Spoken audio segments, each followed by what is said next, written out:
ગાંધીનગર જિલ્લાના દહેગામ તાલુકાના બારડોલી બારિયા ગામના સરપંચે તાલુકા ભાજપના ઉમેદવાર તરીકે ઉમેદવારી નોંધાવી છે. દહેગામ તાલુકાના બારડોલી બારિયા ગામના સરપંચ અરવિંદસિંહ ભૂપતસિંહ બારડોલી ગામના પ્રજાકીય પ્રશ્નોને સારે એવી વાચા આપતા હોવાથી ગામના સહકારથી આજરોજ તેમણે ભારતીય જનતા પાર્ટી તરફથી તાલુકાની સીટ પ્રાપ્ત થતા તેઓ દ્વારા મોટી સંખ્યામાં તેમના ટેકેદારો તથા તેમના સાથી મિત્ર બારિયાના સરપંચ હિંમતસિંહ ખોદરસિંહ ચૌહાણ બારડોલી અને તેમના આજુબાજુના ગામના ટેકેદારો સાથે મામલતદાર કચેરી ખાતે ઉમેદવારી પત્ર ભર્યું હતું. તેઓ નિખાલસ સ્વભાવ અને પ્રજાકીય પ્રશ્નોને સારી વાચા આપતા હોવાથી પ્રજાએ તેમને સહકાર આપવાની ખાતરી આપી છે.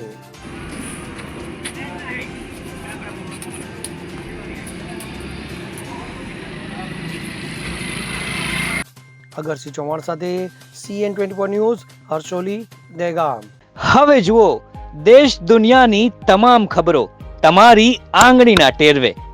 ઉઠાવો મોબાઈલ અને Google Play Store પરથી ડાઉનલોડ કરો અમારી CN24 ન્યૂઝ મોબાઈલ એપ.